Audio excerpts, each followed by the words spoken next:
Very very welcome to all साथियों। Exam fighter number 1 पे आप सभी का हार्दिक स्वागत है।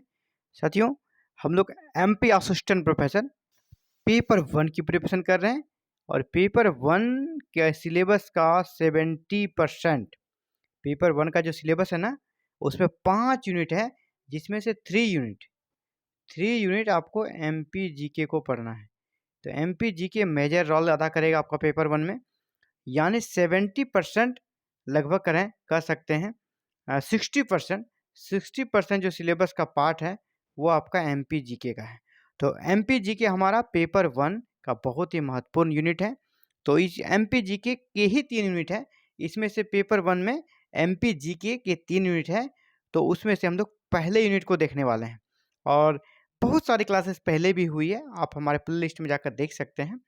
तो अभी हम लोग पेपर 1 का यूनिट 1 पेपर 1 का यूनिट 1 को देखेंगे, मध्य प्रदेश जीके का, जहाँ पे हम लोग देखेंगे मध्य प्रदेश की कला एवं संस्कृति। और कला और संस्कृति में किनका देखेंगे? जनजातियों का। तो जनजातियों में आज देखेंगे हम लोग मध्य प्रदेश के प्रमुख लोक नृत्य। मध्य प्रदेश के प्रमुख लोक नृत्य किसके? जनजातियों के लोक नृत्य। तो मध्य प्रदेश में जो जनजातियां हैं उनकी जो लोक नृत्य हैं उनके बारे में जानेंगे, यानी वहाँ के ट्राइबल के बारे में स्टडी करने वाले हैं। यहाँ से प्रश्न अक्सर आते हैं और आपको ये ज़रूर देख कर जाना चाहिए, क्योंकि छोटे से चैप्टर होते हैं। आप इसे 2-3 बार देख लेते हैं तो आप प्रश्नों को कर पाएंगे और आपसे कह सकते हैं ऐसे सवाल पूछे जाते हैं, अगर आपको याद है तो है, यहाँ पे दिमाग नहीं लगता है ना, सीधे आपको याद रख लेना पड़ेगा इन चीज़ों को। तो प्रमुख लोक नृत्य में सबसे जो फेमस है वो कर्मा नृत्य, आप परिचित होंगे। कर्मा सिर्फ मध्य प्रदेश का ही नहीं, अन्य राज्यों में भी कर्मा पर्व मनाया जाता है और कर्मा नृत्य किया जाता है। तो कर्मा नृत्य के बारे में जानेंगे। सबसे पहले इसको हम लोग अलग अलग यूनिट में देखते हैं, किस क्षेत्र में पूछा जाता है, कर्मा नृत्य किस क्षेत्र में होता है और किस जनजाति द्वारा किया जाता है। ये 2 प्रश्न आपसे पूछा जाता है किसी भी नृत्य को लेकर, चाहे कर्मा नृत्य हो या कोई भी नृत्य हो। पूछा जाएगा किस क्षेत्र में कर्मा नृत्य प्रसिद्ध है, मध्य प्रदेश के किस क्षेत्र में कर्मा नृत्य प्रसिद्ध है। तो पहला प्रश्न आपको क्षेत्र से आएगा। दूसरा, कर्मा नृत्य किस जनजाति का नृत्य है, ठीक है। और तीसरा प्रश्न आता है शैली में, यानी स्त्री और पुरुष। बहुत सारे नृत्य सामूहिक करते हैं, किसी में स्त्रियां करती है, किसी में पुरुष करते हैं। अलग अलग नृत्य करने की जो शैली है, इससे भी प्रश्न पूछा जाता है। तो सबसे पहले क्षेत्र के बारे में बात कर लें तो कर्मा नृत्य मध्य प्रदेश के मंडला क्षेत्र में आयोजित होता है। कर्मा नृत्य कहाँ होता है? मंडला क्षेत्र में। किस जनजाति द्वारा किया जाता है? गोंड और बेगा। गोंड और बेगा द्वारा ये किया जाता है, यानी गोंड और बेगा जनजाति द्वारा ये नृत्य किया जाता है। और क्षेत्र हो गया मंडला। मंडला क्षेत्र में नृत्य किया जाता है। कर्म देवता, जैसा नाम है स्पष्ट कर्मा, तो कर्म देवता को प्रसन्न करने के लिए आदिवासियों द्वारा किया जाता है। इसकी शैली क्या है? शैली सामूहिक है। शैली यहाँ पर देखेंगे, शैली कैसी है? सामूहिक है, यानी स्त्री और पुरुष मिलकर नृत्य करते हैं, सामूहिक नृत्य है। विशेषता क्या है? विशेषता है, या अगर देखा जाए तो मंडला क्षेत्र, मंडला क्षेत्र यहाँ पे आप मंडली ही कहीं कहीं मिल जाता है। तो मंडला क्षेत्र के बेगा और गोंडों, बेगा और गोंडों का प्रमुख नृत्य है, यही विशेषता है। बेंगा और गोंड, है ना। गोंड ऐसे भी लिखता है या ऐसे भी लिखता है, आपको कंफ्यूज नहीं होना है, दोनों का मतलब एक ही होता है। तो पहला नृत्य आपका कंप्लीट। दूसरा है परधोनी नृत्य। नाम क्या है? परधोनी नृत्य। इसके बारे में भी जानेंगे, यह किस क्षेत्र का नृत्य है, तो यह किस क्षेत्र का नृत्य है और किस जनजाति का है। तो यह जो क्षेत्र है आपका मंडला, बालाघाट और खंडवा, ये 3 क्षेत्रों में परधोनी नृत्य जनजातियों द्वारा किया जाता है। और ये नृत्य भी बेगा जनजातियों द्वारा किया जाता है, बेगा द्वारा किया जाता है। जिससे पिछले बार लोग बेगा और गोंड पढ़ा, यहाँ पे गोंड में नृत्य ये प्रचलन नहीं है। परधोनी नृत्य सिर्फ बेगा जनजाति में प्रचलित है ना। निम्नलिखित में से कौन से नृत्य बेगा जनजाति में प्रचलित है, ऐसा प्रश्न आ सकता है। तो परधोनी नृत्य किस क्षेत्र में परधोनी नृत्य पॉपुलर है मध्य प्रदेश में? तो मंडला, बालाघाट और खंडवा, याद रखिएगा। अगला शैली इसकी क्या है? शैली यानी इसकी विशेषता और शैली दोनों एक ही में कंपाइल कर देंगे। यह विवाह के अवसर पर बारात की आगवानी के लिए गाया जाता है। प्रश्न यहाँ से बनेगा, विवाह के अवसर पर बारात आने के लिए उसके स्वागत में कौन सा नृत्य किया जाता है? तो आपका कौन सा नृत्य किया जाता है, आप देख लें, यह है परध्वनि नृत्य। विवाह के अवसर पर किया जाने वाला नृत्य कौन सा है, तो परध्वनि नृत्य। ये प्रश्न इस प्रकार से घुमाकर पूछा जाता है। अगला है दशहरा नृत्य। दशहरा नृत्य ये भी आपका बेगा जनजाति द्वारा किया जाता है, और ये भी मंडला, बालाघाट और खंडवा, क्योंकि ये देखिए ये जनजातीय क्षेत्र है, मंडला, बालाघाट और खंडवा जनजातीय क्षेत्र है, तो अधिकतर नृत्य वहीं पे होते हैं, जनजातियों का नृत्य तो इसी क्षेत्र में होगा।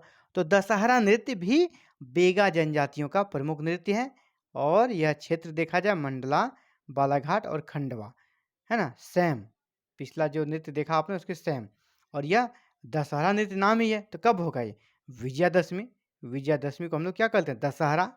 तो दशहरा के विजयादशमी के अवसर पर, यानी दुर्गा पूजा के विजयादशमी के अवसर पर यह नृत्य किया जाता है। अगला नृत्य हुल्की नृत्य। नृत्य का नाम है हुल्की नृत्य। हुल्की नृत्य, इसका क्षेत्र कहाँ होता है, मंडला और पन्ना। देखिए नया जिला मिला, पन्ना। कौन से 2 जिले, मंडला और पन्ना जिले में हुल्की नृत्य होती है, और यह मूरिया आदिवासी जनजाति द्वारा किया जाता है। 2 नया चीज मिला, पहला आप देखें यहाँ पे पन्ना जिले का आ गया मंडला के साथ, और दूसरा जनजाति बेगा के जगह या गोंड के जगह कौन आ गया, मूरिया आदिवासी जनजाति। और इस नृत्य की सबसे खास विशेषता क्या है, यह प्रश्न और उत्तर के रूप में ऑर्गेनाइज किया जाता है। क्वेश्चन आंसर के फॉर्मेट में यह नृत्य होता है। लड़के और लड़कियों द्वारा सामूहिक रूप से यह नृत्य होता है, और यह प्रश्न उत्तर शैली में नृत्य होता है। तो ये पूछा जाएगा कौन सा ऐसा लोक नृत्य है जो कि प्रश्न और उत्तर की शैली में किया जाता है, तो हुल्की नृत्य। कहाँ किया जाता है, मंडला और पन्ना जिले में। किस जनजाति द्वारा, तो मौर्या आदिवासी जनजाति द्वारा। अगला है भगोरिया नृत्य। भगोरिया नृत्य, तो भगोरिया नृत्य भील, याद रखिएगा, भौ से भगोरिया और भौ से भील। भील जनजाति कहाँ मिलती है, झाबुआ और अलीराजपुर में। तो ये नृत्य भी वहीं पर फेमस है आपका, झाबुआ और अलीराजपुर में। तो निम्नलिखित में से कौन सा नृत्य झाबुआ और अलीराजपुर में फेमस है, तो भगोरिया नृत्य, ऐसा प्रश्न आ जाएगा। भील जनजातियों का प्रमुख नृत्य क्या है, भगोरिया नृत्य, ऐसा भी पूछा जा सकता है। मैं प्रश्न के पैटर्न को भी बताने का आपको प्रयास कर रहा हूँ, ताकि प्रश्न जैसे भी आए आप हैंडल कर लें। विशेषता और शैली में देखें, होली के अवसर पर होली के अवसर पर क्या होगा, रंग बिरंगे होली वाला रंगीन वस्त्र पहनकर ये नृत्य किया जाता है। तो होली के अवसर पर किया जाने वाला नृत्य कौन सा है, होली के अवसर पर किया जाने वाला नृत्य आपका कौन सा होगा, भगोरिया नृत्य। किस जनजाति द्वारा किया जाता है, भील जनजाति द्वारा। और यहाँ पर युवक और युवतियाँ सामूहिक नृत्य करते हैं, और हाथ में तीर, कमान और फलिया लेकर युद्ध करते हैं। अगला प्रश्न ये भी पूछा सकता है, तीर कमान लेकर किया जाने वाला नृत्य, तो भगोरिया नृत्य। होली के अवसर पर किया जाने वाला नृत्य, भगोरिया नृत्य। ऐसे भी प्रश्न आपसे आएगा। अगला थापटी नृत्य। थापटी नृत्य, याद रखिएगा कौन सा नृत्य, थापटी। यह कोरकू जनजाति द्वारा किया जाता है, और स्त्री पुरुष का यह सामूहिक नृत्य है, और इसमें गोलाकार परिक्रमा करते हुए नृत्य किया जाता है।